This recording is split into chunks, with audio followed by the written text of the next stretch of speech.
There goes another car. There goes another one. Oh, and a Prius is coming, but don't worry, we won't hear it go by. Maybe we will. Those cars are killing me. It's like they're doing it on purpose. It's Sunday. What are people doing out on Sunday? Go home and watch our YouTube videos.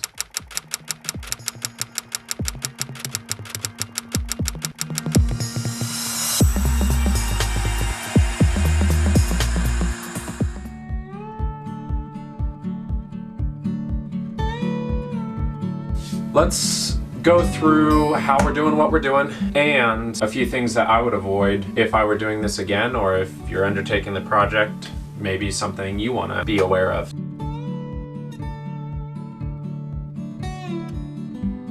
Let's start with the material. This is Western Cedar Tongue and Groove. We're buying 6 packs from Home Depot. It's a 1/4 inch thick, pretty flexible stuff, easy to work with. It's pretty forgiving. They cover between 14 and 15 square feet per package. They are $20 each. It does add up pretty quick for a van like this. I've spent about 320 bucks on all of the cedar. Let's talk about how we put these puppies up. First piece is the most important piece. That's the one you spend a little bit of time on. From there, it goes pretty quick. So, for the walls, we went relative to the floor. We measured from the floor up about 3 3/4 inches. We marked a line on each of these studs. That gave us a mark to line the wood up to when we were mounting it. That way we knew it was level relative to the floor. It might not be a perfect way of doing it, but it's pretty darn close. And because you have 2 walls and you've done it the same, it's going to make it look a little more uniform in terms of the way the rate at which the wood increases. So when you get to the top, it's going to be pretty close to the same level when you're finished. So that makes it pretty straightforward. Spend a little extra time on that first piece. The rest of them are going to go in a lot easier. We've been staggering it just randomly. There's no exact system going on here. It's just been a random stagger as to where the butt joints are. We just try to make it so that they don't line up with each other from one level to the next. And it creates a stronger joint because you're overlapping the joint with the tongue and groove. So it basically reinforces it. It also makes it more forgiving for you. When somebody's looking at it, they're not going to notice as many of the imperfections.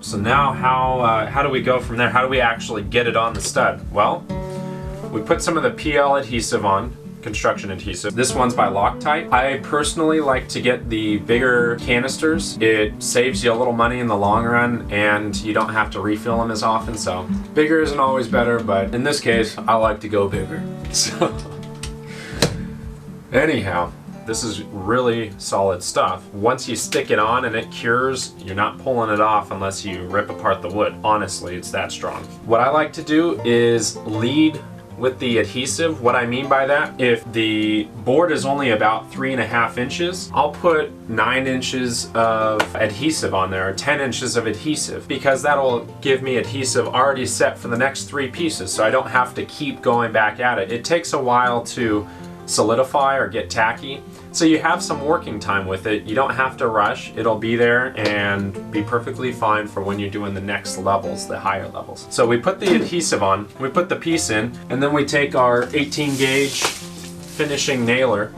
and we just popped a nail into it. We use a 1 inch finishing nail, 18 gauge, to put these up. We used 1 nail. Now if you want to prevent buckling, using 2 nails is fine. So now we've got our piece of wood up, and we'll continue putting a few levels up, and then we've got a little bit of a gap behind there. We use spray foam. A lot of people use wool insulation, denim insulation, fiberglass, all the different types of insulation. A million ways to skin a cat. They all do something and have different downsides, different upsides. We used foam insulation. So when we had a cavity, what we would do is take some of the foam that we had previously shaved off, because we had excess foam from the original spraying, and we had to cut the foam flush with the studs So we had all this scrap material and we didn't want to just throw it away. It's still good foam. It still has the same amount of R value. We had all the foam chips in there, and then we would take some Great Stuff spray foam and fill that up, the rest of the cavity up, and as it expands, it's a great adhesive as well. And it would make a solid block out of all the loose chips and fill up that cavity so we don't have air gaps back there. It means that we have solid foam behind the walls and a really good insulation. But the spray foam expands, right? If you do that technique of backfilling with spray foam, be careful because we did get a few bubbles, not really noticeable, but it does expand with enough force. If it doesn't have anywhere to go, it'll expand and push some of the wood out. Not very noticeable, very minimal, and the grain of the wood actually hides it quite well. The light has to be just right, and you have to be looking at it just right in order to notice it.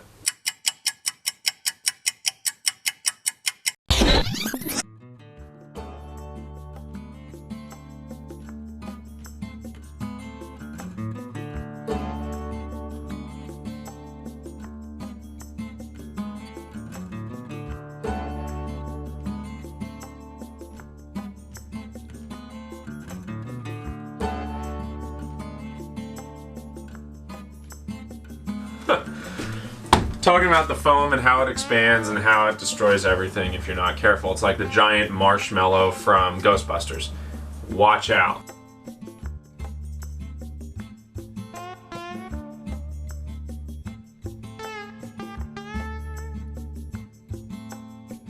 We've got the cedar facing on the wheel wells themselves. So the cedar facing here is giving us a nice little box, and we filled that with foam. A lot of people do some fancy angle, measure everything out, blah, blah, blah, whatever. We just did a box, filled it with foam. A lot of people are gonna squeal, oh my God, that's so much wasted space. I've been hearing it from Lauren. It's hardly any space, and I actually prefer it to be foam. You get a lot of road noise from the wheel wells. It'll help keep us warm, less heat transfer through the metal down here, and all in all, not that much space wasted.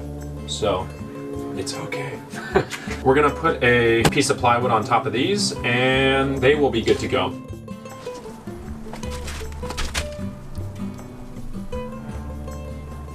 This is a high top, believe it or not. Oh, good stretch.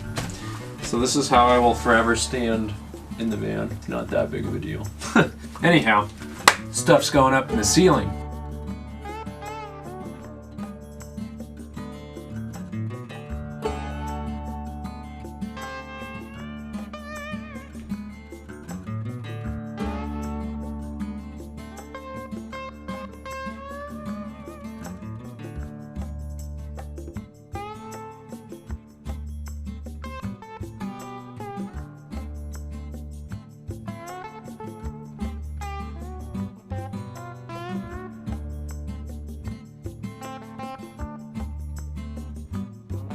We're gonna move on to the next steps of finishing the ceiling.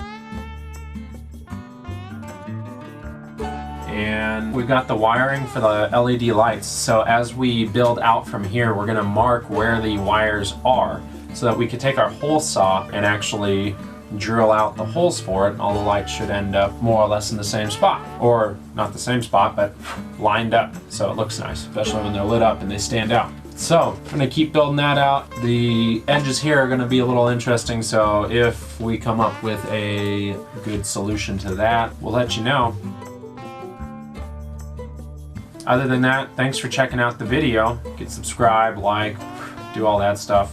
Helps us out. Till next time. And I think I ended up with about 15% off the 320, so you can assume, I saved about 30 bucks. 45 bucks.